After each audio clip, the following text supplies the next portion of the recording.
O crime de stalking tem ganhado novas formas com o avanço da tecnologia. Só na primeira Delegacia de Defesa da Mulher, em São Paulo, os registros de perseguição cresceram mais de 15% nos primeiros 3 meses desse ano. E, segundo o Fórum Brasileiro de Segurança Pública, cerca de 8 milhões e 500 mil brasileiras já foram vítimas de algum tipo de perseguição obsessiva. Agora, dispositivos de rastreamento escondidos em carros, em bolsas e até em objetos de crianças estão sendo usados para monitorar mulheres em tempo real. Vamos entender como é que a lei acompanha essas novas formas de violência? Minha convidada é Nathalie Malveiro, procuradora de Justiça Criminal. Bem-vinda, doutora. Olá, Edu. Obrigada pelo convite e mais uma vez falando desse assunto tão complicado. Quando nós demos essa notícia no Jornal da Record, eu olhei para o lado, vi a Mariana Godoy perplexa com isso, como a engenhosidade, maquiavélica desses agressores passa todos os limites. Essa perseguição sempre existiu, mas agora está ganhando ferramentas tecnológicas. Há quanto tempo a senhora vem percebendo essa nova rotina? Infelizmente, Edu, o que a gente observa trabalhando nessa questão do enfrentamento à violência doméstica é que sempre que surge uma nova tecnologia, ela é rapidamente adaptada para mais uma forma de violência contra as mulheres. Nós vimos isso acontecer, por exemplo, com a inteligência artificial, em que rapidamente se começou a usar a inteligência artificial para produzir conteúdo de mulheres, enfim, produzir conteúdo de fotografias e vídeos de mulheres, simulando que elas estivessem sem roupa ou simulando algum ato degradante em relação a elas. E agora a gente está vendo também esses dispositivos que inicialmente eram dispositivos para controle de objetos nossos, sendo usados para esse controle em relação às mulheres. E o que muda quando o agressor consegue monitorar a vítima à distância, sem aparecer fisicamente? Muda muita coisa. Primeiro, isso traz uma insegurança muito grande para a mulher, porque ela sendo monitorada, esse agressor ele vai saber em tempo real aonde ela está. Ou seja, ele vai ter um acesso a essa mulher muito mais fácil do que ele teria se ele não tivesse esse monitoramento eletrônico. Em segundo lugar, isso também causa um dano psicológico para essa mulher, porque ela saber que ela vem sendo controlada, ainda que ela não esteja fazendo nada de errado, ainda que ela esteja fazendo ali as suas atividades diárias, corriqueiras e trabalhosas, que todas nós temos aqui na nossa agenda, ainda que seja isso, causa para a mulher uma sensação de insegurança e de dano psicológico, de saber que tem alguém que está acompanhando o tempo todo o que ela faz, para onde ela vai, que horas ela chega ou para onde ela sai. E como é que a justiça brasileira, a legislação brasileira, as autoridades conseguem acompanhar esse tipo de sofisticação? Porque é como a senhora disse, ela agora se sente dominada durante todos os instantes do dia, ela não tem um instante de folga. Ela olha para trás e percebe, olha, durante todo esse período, até eu descobrir que eu tinha um dispositivo na minha bolsa ou na boneca da minha filha, eu achava que eu tinha momentos de sossego, momentos de paz, momentos meus. Agora eu não os tenho mais. Isso, exatamente. E isso é muito complicado porque as mulheres relatam muitas vezes essa sensação de estarem sendo perseguidas. E muitas vezes os judiciários, os juízes, os delegados de polícia, até mesmo os promotores de justiça, acabam achando que essa mulher tem uma paranoia, que ela está com alguma mania de perseguição, mas na verdade isso acontece porque ela realmente estava sendo monitorada, então ela realmente encontrava esse homem, entre aspas, casualmente em alguns locais, ou esse homem tinha informações sobre onde ela tinha ido e ela não entendia como ele sabia de tudo aquilo, e aí então ela descobre que é através desses dispositivos. E é importante a gente colocar, que eu acho que é muito sintomático que esses dispositivos, eles foram criados para rastreamento de objetos. Então, rastreamento de mala, rastreamento de mochila, Então, quando a gente vai viajar, coloca lá a tag dentro da mala para saber se a mala foi perdida, onde ela está. E é muito significativo a gente ver homens usando isso para controlar aonde as mulheres estão.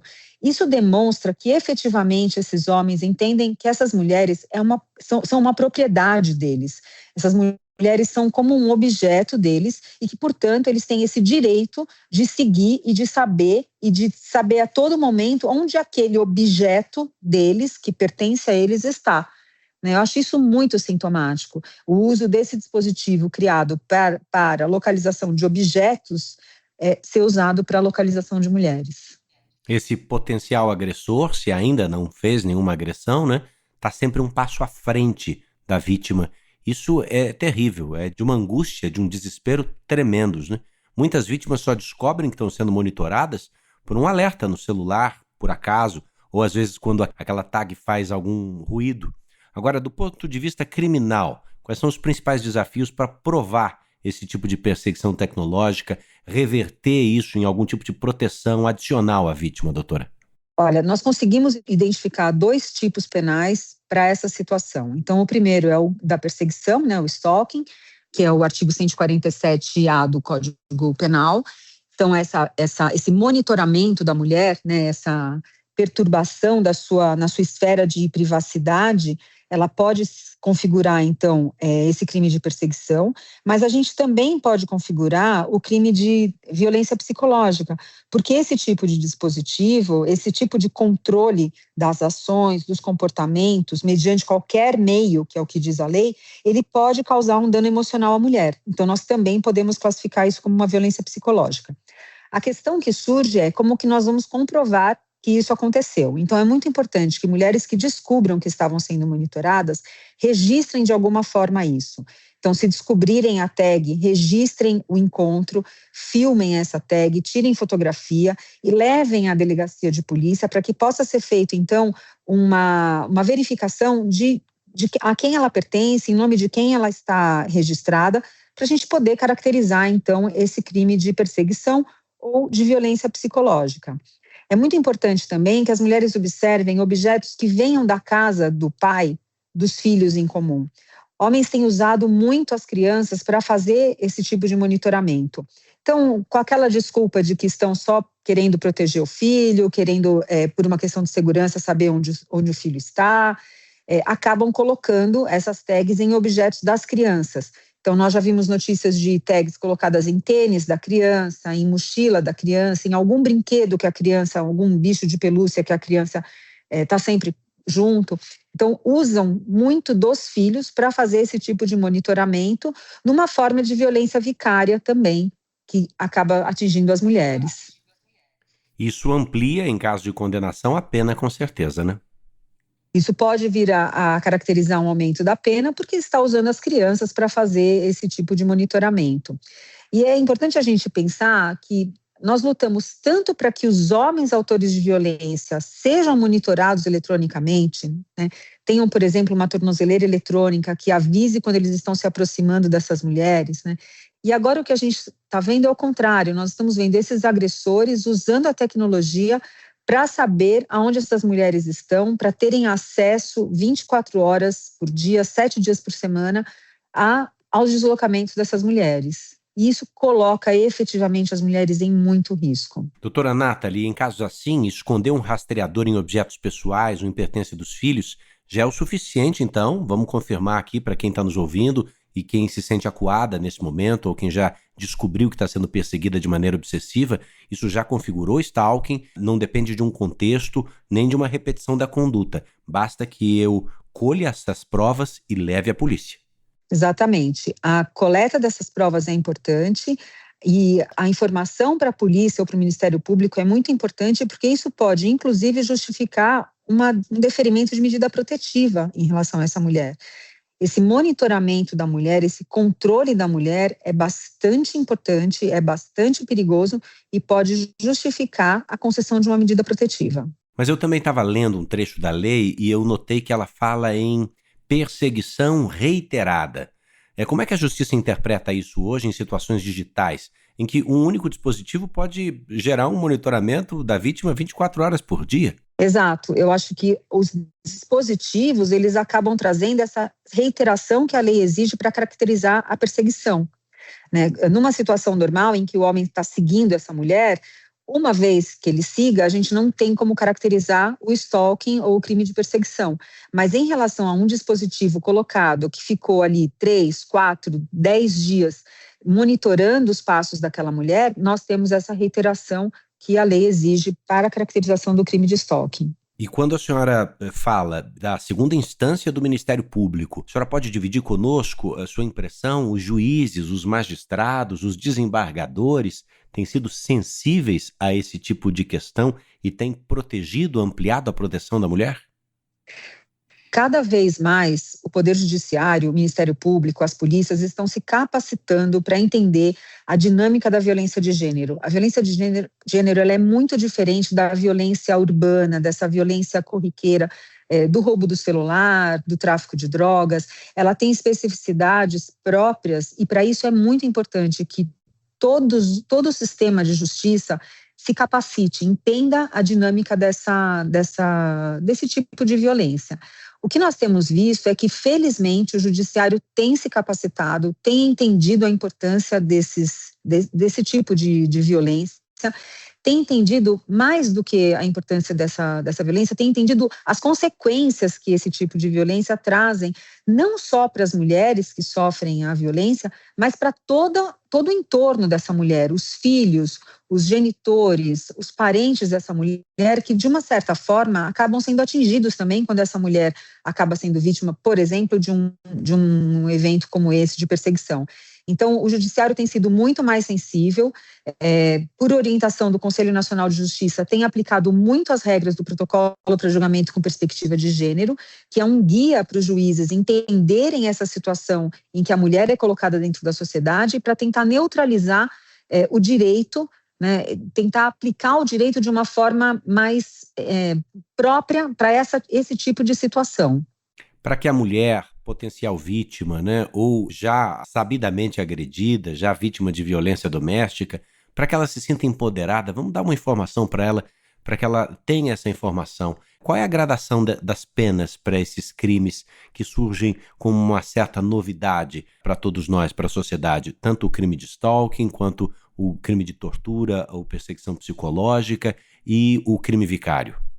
O crime de violência vicária, ele não está caracterizado ainda como um dispositivo. O que ele tem agora é um aumento de pena para os casos de feminicídio. Em relação ao stalking, nós temos uma pena de reclusão, ou seja, de prisão, de 6 meses a 2 anos, além de uma multa. Essa pena ela é aumentada se for praticada contra a mulher por razões ou condição de sexo feminino, que são os casos de violência doméstica, por exemplo. Já no caso da violência psicológica, a pena de 6 meses a 2 anos, se não constituir um crime mais grave, ou seja, se esse dano emocional à mulher não tiver causado um dano psicológico, quando nesse caso a gente teria ali um crime, então, de lesão corporal. Os crimes de lesão corporal, nós já temos a pena bastante aumentada, então nós temos a pena de 2 anos a 5 anos de reclusão, até nós chegarmos, então, ali no feminicídio, que aí sim temos a nossa pena, a pena mais alta do nosso ordenamento jurídico, que pode chegar a 40 anos de prisão. O stalking costuma começar de forma muito silenciosa, né, doutora? Que comportamentos aparentemente pequenos ou normais a senhora citaria aqui para acender um alerta para autoridades e para vítimas? Edu, toda a violência em relação à mulher, ela começa sempre de uma forma muito perniciosa, né? Então, ela muitas vezes ela vem na forma de cuidado. Então, é aquele homem que, por exemplo, é cuidadoso, acha que aquela mulher não pode sair à noite porque é perigoso, e realmente é. Nós vivemos numa cidade, né, em cidades bastante perigosas. Então, ele vem nessa configuração de cuidado, de atenção, mas, na verdade, o que nós temos por trás é um controle da vida da mulher, um controle para onde essa mulher se desloca, o controle do que essa mulher faz. E isso é que é complicado, né? Porque muitas vezes essa mulher demora para perceber que aquele cuidado, na verdade, é o controle.